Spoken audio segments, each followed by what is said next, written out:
Hello there guys, and welcome back to the channel. Now in today's video we're going to be talking about Bait Bill, and I do have to be very careful and try to choose my words consciously in order for people not to get the wrong idea about the theme of today's video, because I really like Bait Bill. I want to like him, I think he's cool, I think his animations are superb, but additionally the levels of hype that this character has received has eerie similarities to the events of the past, and I do wish to hopefully advise some people to perhaps slow it down and take a little bit of a waiting approach with ranking up Bait Bill, because, you know, if you scroll through your YouTube feed, you're going to find 15 Bait Bill videos over the last 24 hours saying how godly and amazing the champion is. And obviously, what he does well. He is still one of the better attackers this year. Now that it is saying much, I do personally think Prowler has more to offer for a competitive player. But Bait Bill has come to the contest with a bang, and that much is undeniable. So before we go any further in the video, I want to make sure that you should rank up whoever you find fun in the game, whoever you like. It is your account, it is game at end of the day, and you know, if you like a champion, think you're gonna have fun with it, if you enjoy using the champion, go for it. There's nothing stopping you and stuff like that.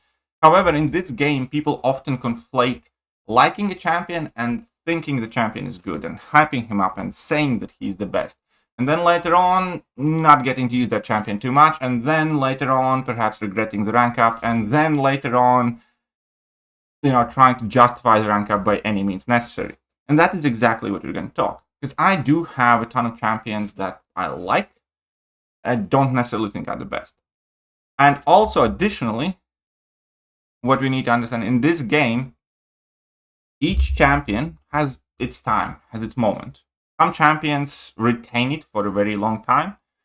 Let's say like Archangel is still very popular and demanded and pretty much a no-brainer rank up, still very well used. But at the same time, champions that we think, you know, will be at the top of the game forever eventually do get somehow overshadowed one way or another. They still have some usability, obviously, for all the existing content, for some of the future content, but the relevance does fall. And this video again asks everybody to think whether you are like a competitive player and you are choosing the rank ups that are best for your account, that will serve a purpose, or you just rank up whoever you want, whenever you want. And either approach is fine, however you play the game. For me personally though, when I rank up champions, I pretty much always think what benefit I will get from them, where I am going to use those champions. And that is the driving factor of vast majority of my rank ups.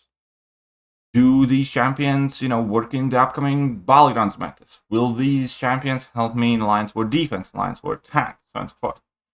And one, you know, exception, I guess, suppose, for ranking up champions like that are the Everest content. Because a good big piece of Everest content often warrants, you know, a solid rank up. Like Necropolis, for instance, you know, ranking up A-guns and stuff. But then again, just because a champion is good for long form fights does not immediately merit the rank up either. And here I want to talk about APOC as an example, for instance. When APOC arrived in the game, he was like by far the best mutant. We all chased him, we ranked him, we loved him, we considered him one of the best champions in the game. Right now my APOC is sitting at 6-star rank 3 because, well, I just don't need him. He doesn't work well in Battlegrounds, and you don't particularly see often him in Alliance Wars either, and there's just no point for me to, you know, take an APOC to 6-star rank 5. Even though objectively on paper APOC is a lot better champion than many others. Thing is, you know, for what I do in the game, I don't need APOC, so I don't rank him.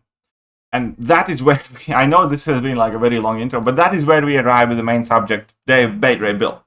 Because obviously I got him as a 7-star yesterday, as many of you also did. And I got the gem, the 1-2 rank up gem yesterday for Saga champions. And I thought I'll just give it to Bait Bill. Rank him up and use him. And then I caught myself thinking a bit. Do I want to rank him up because I think I'm going to get some value out of the champion? or do I want to rank him up just because he's the new shiny thing that everybody's hyping up? And then I started thinking some more. And the first thing that we're going to take a look at is the matchups that he takes. In every class, we obviously have some stronger and some weaker defenders. And looking at some of the, let's say, best science, we're going to go class by class. Best science defenders at the moment are definitely Photon. Is he particularly good against Photon? No, he's not. Doesn't stop, doesn't bypass miss, doesn't stop the debuff. So relies on energy damage, which Photon's quite resistant to. I'm not saying he can't do the fight, because just about any champion can kill Photon if you, very, very skilled. But it's not going to be good for Photon. Thing, not good at all, obviously. Shock immunity and stuff like that. Who else is good in science class? Jessica Jones, also not really, because you're going to get, unstoppables and everything else. He is one champion that can deal with unstoppable, but in between all the resistances, he might be okay, but again, I don't think he's going to be particularly great for it, especially considering that you get all the weaknesses and inequity during your special attacks. Fighting against Jessica, thus lowering your burst damage. So I don't think he's going to be good Jacobkanda. Let's go to science class. What are the best science defenders? Let's go with... Where's Korg? Korg's shock immune. Don't think it's going to work out too well for him. You can do the fight level 3, but not great. Then we can take a look at Tuma. Pretty much nothing really. You're still going to be taking damage against Tuma. You don't have any, non-contacts or anything like that. And, Killmonger, he probably can do Killmonger passives just about fine. I think he would be okay against Killmonger, not great. There's no armor break in his kit either, so I think it's fine, but not amazing type of thing. I think he's going to be okay against Nick Fury. I think that fight he can do quite well. But then again, so can many, many other champions. Question is whether he will do it fast enough. Bullseye? Nothing really stopping Bullseye. I don't think he's going to be great against Bullseye. Going up against toughest mutant defenders? Well, Bishop, not really. You shock Bishop, you're going to get cooked. Similar thing, you shock Havoc, you're going to get cooked by feedback damage. Domino, nothing helping against Domino. No increased ability accuracies. No massive energy resistance, so nothing special against Domino. Dust, shock immune, so that's not going to be a good time either. APOC, you're going to put shock on APOC and you're going to melt yourself. So no against pretty much any mutant you can face in War or Battlegrounds. Tex, obviously he's going to destroy most of the tech champions. There's no question about that. I'm not going to argue about it too much. He's going to be good against vast majority of tech champions. Fair play. Even though still the shock immunity might hinder him against like Shuri and a couple of other champions, because, he's reliant on shocks. But aside from that, he's going to be good against like Fam and most popular. So, that's as a Cosmic Champion should. But that's not, enough. Is he going to be good against Maestro? No. Hits are going to get glanced, and even then, Maestro is shock immune, so you need to go for level 3. Is he going to be good against Hulkling? Well, no, Hulkling shock immune as well. Is he going to be... Who else do we face? Terrax? Nope, he's not going to be good against Terrax. Shock immunity again. Is he going to be good against... this guy? No, not in particular. I mean, he's not going to be awful, but, Serpent's still going to eat him alive. So, no, really there. And obviously, the class that he's not meant to be doing too well against is the Mystic class, and, you're probably not going to be doing too well against the Mystic class either, against the vast majority of them. Anyways, Dr. Doom shock immune, Absorbing Man can go shock immune, does mess up with your rotation. Obviously, he still has buffs that can get nullified or neutralized. Believe. And yeah, I don't think he's going to be great against most of the Mystics. So he's going to be good against tech champions. Fact of the matter is, every single one of the decent Cosmic champions is good against most of the tech champions. And for a champion to be considered like amazing, we kind of need more of them. Like CGR is a Cosmic champion that destroys not only techs. Like Galen is a Cosmic champion that destroys not only techs. Like Hulkling destroys just about everybody. And fact of the matter is, like, I have seen comparison videos already and people sending footage to me and linking to the videos. 6-star rank 6 Hulkling is going to destroy FAM faster than 7-star rank 3 Beta Ray Bill. And in more metas. And that's going to be, again, the next question that we're going to be discussing, because we do know the upcoming meta, right? We do know the meta for Season 21. And Season 21 meta is going to be high energy diet in Gladiator Circuit, if you are somebody who plays Battlegrounds. So, high energy diet gives opponents 99% energy resistance, and each hit that deals energy damage regenerates them instead, basically. So, when they're inflicted by a shock, the defender gains 100% bar power every 10 seconds. So, no, Beta Ray Bill's gonna suck for that. And then we also happen to know the next meta after that, which is going to be crit me with your best shot, and Beta Ray Bill is not going to be great for that either. So, my humble conclusion is that right now, I personally, based on my sensibilities, have very little reason to rank up Beta Ray Bill, aside from having fun.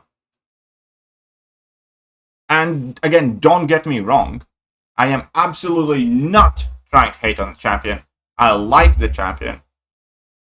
I just don't see a path of him being good or needed or worthy of it right now. If the Battlegrounds metas are going to change, if the top defenders are going to change, all of that can change.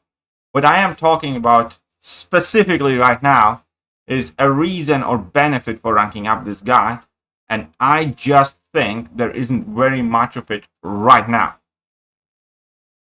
Therefore, finally, the entire point of this video, maybe don't rush it.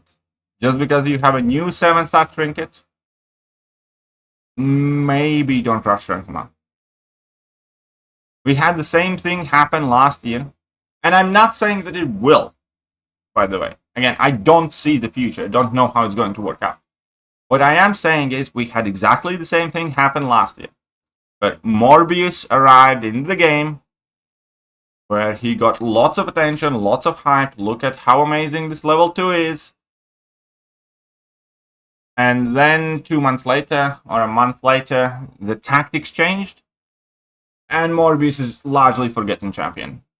I'm not going to say nobody ranks up Morbius, but you hardly ever see Morbius in Battlegrounds or in Alliance War or in, Champion Showcase is the best option supply. Morbius is a niche rank up these days. And most of the people who did rush rank him up are not, particularly happy about it. So, make sure it doesn't happen again. That's the point of the video. If you like Beta Ray Bill, if you enjoy the champion, go ahead and rank him and have fun. If you're ranking up Beta Ray Bill because you think he's the hottest and best thing ever, well, then maybe think again. Because I personally don't see it right now.